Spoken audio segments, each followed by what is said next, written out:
If you want to become a better player, this video is very important. I'm going to teach you how to plan your own soccer training sessions.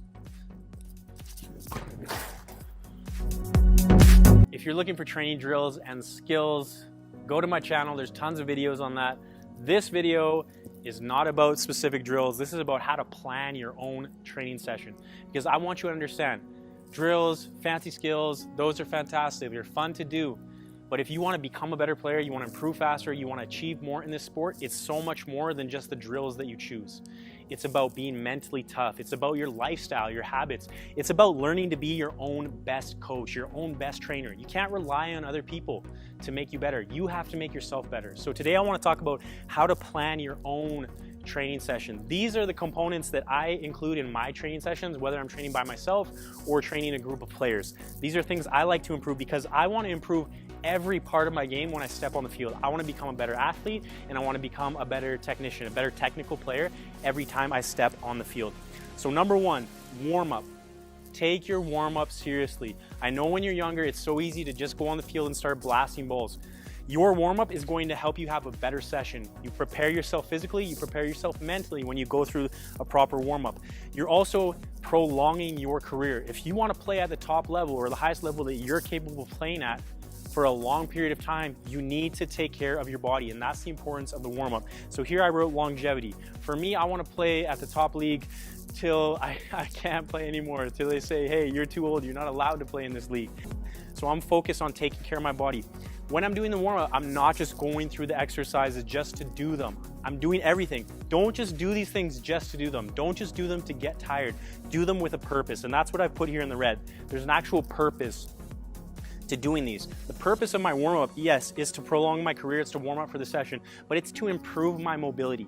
So I need to become more mobile every session. That means my ability, my range of motion, my joints, my movement, it gets better, it doesn't get worse. How come when you get older, you just get worse and worse, we get shriveled up? You don't have to deplete, your body doesn't have to dissolve at that rate. You can stay very healthy, you can stay very mobile if you actually focus on this. So when I'm doing my warm-up, I'm focusing on actually getting a better range of motion, improving my mobility.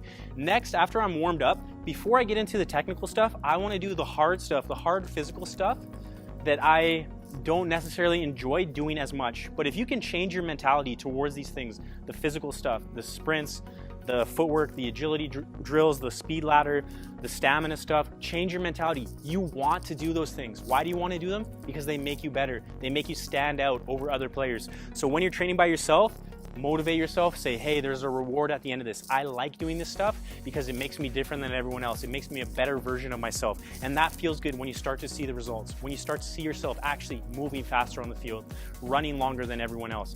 That's motivating. So hold on to those feelings, put it back into your training, self-motivate yourself. When you're with your teammates in a practice and your coach says, hey, do 20 push-ups, or you guys have to do 2 laps or do 10 sprints, and everyone else says, oh, I don't want to do that.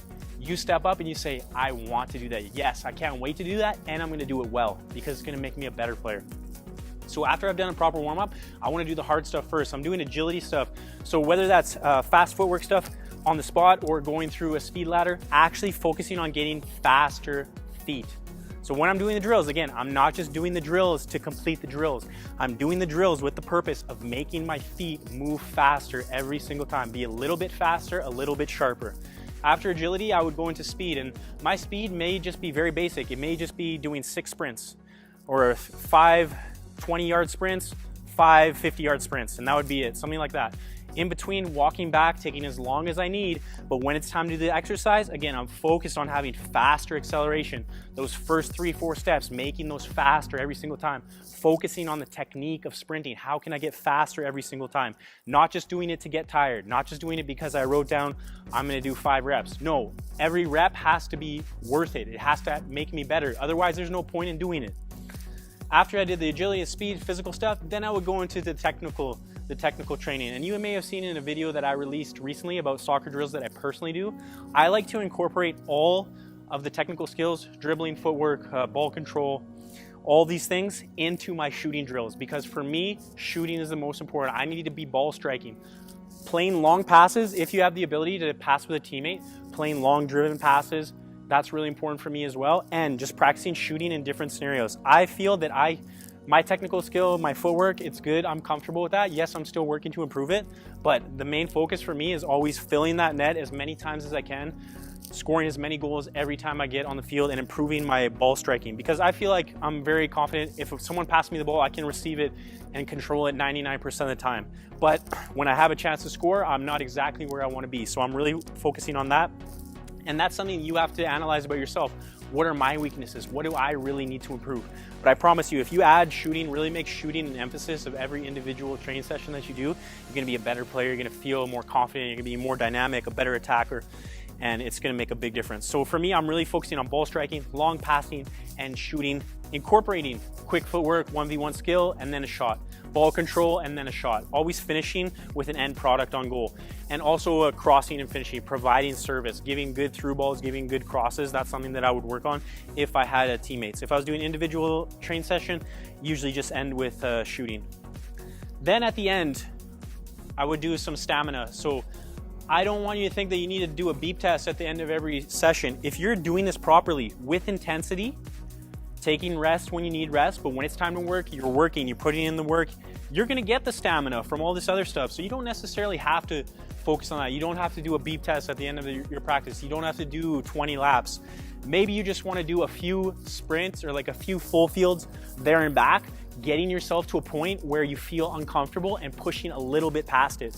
But I don't want you to burn yourself out, because, excuse me, training is extremely important. I need to get better every day, but I can't just come to the training field and beat myself up every time. If every day I'm a little more sore, I'm a little more tired, I'm a little more fatigued, I'm a little more mentally drained, I'm not gonna be able to continue at this rate. I have to train in a way that's very smart. So I wanna do stamina, but I need to listen to my body, and I need to say, is that enough? Can I come back tomorrow? And the way that you're really gonna come back tomorrow is these two right here, the warm up and the cool down, okay? Actually focusing on repairing your body, improving your flexibility, improving your mobility, taking care of your joints, taking care of your muscles. If you do those things and you do them properly, as well as proper nutrition, hydration, getting good sleep, then you can actually come back. You can have a hard training session, you can come back the next day and feel better, not worse. And that should be your goal when setting individual training sessions for yourself. So those are 6 components that I put into my training sessions, and I would encourage you to do the same. This is the featured subscriber for this video. If you'd like to be featured in future videos, hit that like button, drop a comment below, and let me know how my videos have helped you improve and achieve more in this sport.